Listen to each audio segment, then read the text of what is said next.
اچھا یہ تو آپ نے چائنا کے حوالے سے ہمیں بتایا، اگر جاپان اور چائنا میں ہم کہیں کہ ہم چائے پی رہے ہیں تو اس وقت جو ہے ہمیں جلدی چائے پینی چاہیے، تو یہ آپ کیسے الفاظ بیان کریں گے؟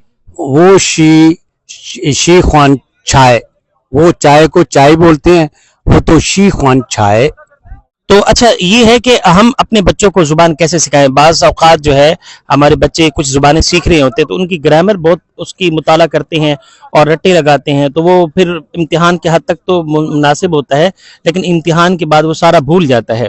تو ان بچوں کے حوالے سے آپ کیا کہنا چاہیں؟ انگلش زبان ہے، اردو ہے، عربک ہے، جیسے آپ نے چائنیز سیکھی ہے اور جیپنیز سیکھی ہے، تو زبان کے حوالے سے بچے کیا کریں؟ یہ صرف گرامر پڑھیں یا پھر باقاعدہ جو ہے ایک ایسے ماحول میں آئیں جس سے باقاعدہ جو ہے ان کو فائدہ ہو؟ اصل میں زبان تو ماحول سے سیکھی جاتی ہے، اور زبان سیکھتے ہوئے گرامر جو ہے نا اس کی کوئی ضرورت نہیں ہوتی ہے۔ اب دیکھیں ہمارا چھوٹا سا بچہ ہوتا ہے، پیدا ہوتا ہے، 2 سال کے بعد وہ جس ماحول میں رہتا ہے، اگر ہم پنجاب میں رہتے ہیں تو پنجابی زبان اس کے والدین بولتے ہیں تو پنجابی سیکھنا شروع کر دیتا ہے، اس کو ہم کوئی گرامر نہیں پڑھاتے، کوئی کتابیں نہیں پڑھاتے۔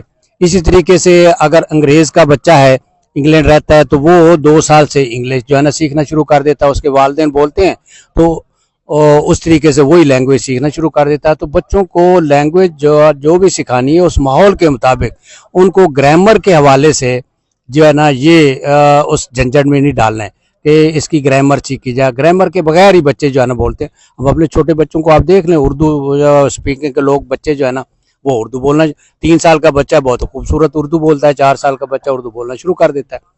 تو اس لیے وہ ماحول کے اندر جو سیکھی جاتی، اور وہ لینگویج ٹرانسلیٹ، میں نے چونکہ نامل یونیورسٹی پڑھاتا تھا، تو کچھ لوگ ہوتے ہیں کہ وہ انگلش سے ٹرانسلیشن کر کے سیکھنا شروع کر دیتے، ٹرانسلیشن سے انگلش نہیں سیکھی جاتی۔ تو کچھ ایسی زبانیں ہوتی ہیں کہ جیسے جیپنیز ہے، تو یہ سکھانے والا اگر ہو تو بہت آسانی سے سیکھ جاتے ہیں۔ میں اس وقت اشاروں کے ساتھ سکھاتا تھا۔ واتا شیوا، آپ دیکھ رہے ہیں اشارہ کدھر ہے، واتا شیوا مجاہد دس، آپ سمجھ گئے ہوں گے، واتا شیوا مجاہد دس، آنا تاوا رفیق دس، آنا تاوا رفیق دس، واتا شیوا مجاہد دس۔ تو اس کا کیا مطلب بنا؟ جی یعنی رفیق صاحب آ رہے ہیں؟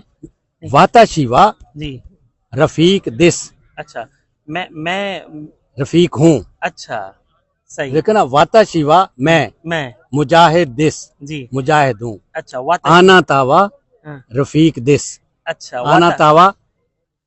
آنا تاوا رفیق دس، جب میں اپنے آپ کو کہوں گا تو واتا شیوا، جی آپ کو کہوں گا تو آنا تاوا۔